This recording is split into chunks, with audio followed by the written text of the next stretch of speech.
Subcommittee, my good friend from the great state of Texas, Mr. Cloud, for 5 minutes. Thank you very, very much, Mr. Chairman, and thank you all for being here. The work y'all do is extremely important to the economic lifeblood of our nation, and thank you for that. I first want to just say thanks, and especially to the Corps for the great work done at the Corpus Christi Ship Channel over the last several years.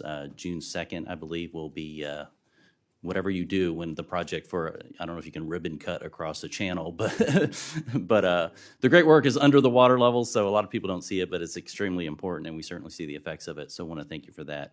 I do want to touch on the Matagorda Ship Channel. That's been a difficult project to deal with over the last few years. For the first time ever under the Biden administration, we had a congressionally authorized project have the record of decision revoked, and after that, we have worked with the Corps to try to work on timelines, anything we can to speed up those timelines. There's been a number of delays along the way, some of them with excuses that weren't really appropriate, I guess, or valid. We sent an email to a wrong place, and so we have to delay this for a month and what have you. And then working with leftist NGOs that really don't have a stake in the area or district, to kind of cater to them and do what they could to drive up the BCR and delay this project and in an effort try to kill it. So under new leadership that understands the importance of our ports and the development of it, hopefully we can turn a course on that and get our timeline on track. I will say we've gotten a timeline on the SCIS, but we still have some work to bring some more detail to that, and then we need a timeline for the whole project. So could we work on getting that, and when could we expect that? Yeah, so Representative Cloud, thank you for that question. And at the beginning statement, I know you just got here, I said one of the first things we have to do in the Corps is we've got to get the engineering right. And on the Matagorda Ship Channel deepening, we did not get the engineering right. In fact, we got the trigonometry wrong.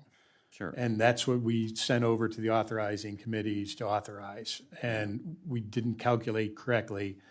We calculated how much material we'd need to remove from the channel, but we didn't calculate correctly where we would place that. And so that's what's causing, we have to go back and fundamentally redo the environmental impact statement because we have double the amount of material we're going to move from one place under the water to another. Right. In times past, the practice has been to work concurrently with a revised supplemental impact study and to continue the project. So the fact that it was the record of decision was revoked, and the whole point of a record of decision is to bring certainty to a project. I mean, that's what in the name of the title, the record of decision. So we undid a decision. So so that was concerning. But going forward, anything we can do to shorten, sometimes there's like 4 months to make a decision.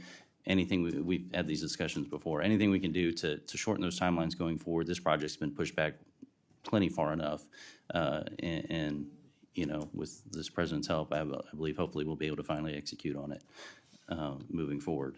So our commitment to you, Representative Cloud, is to get the engineering right on this and to move forward as rapidly as we possibly can. Sure. I appreciate it. Thank you for that. I wanted to touch on desal. Corpus Christi is a leader for the region as a water provider. One of the issues we've been looking at is what we can do to continue to provide water for the region. Desal, of course, being along the Gulf of America being an important option.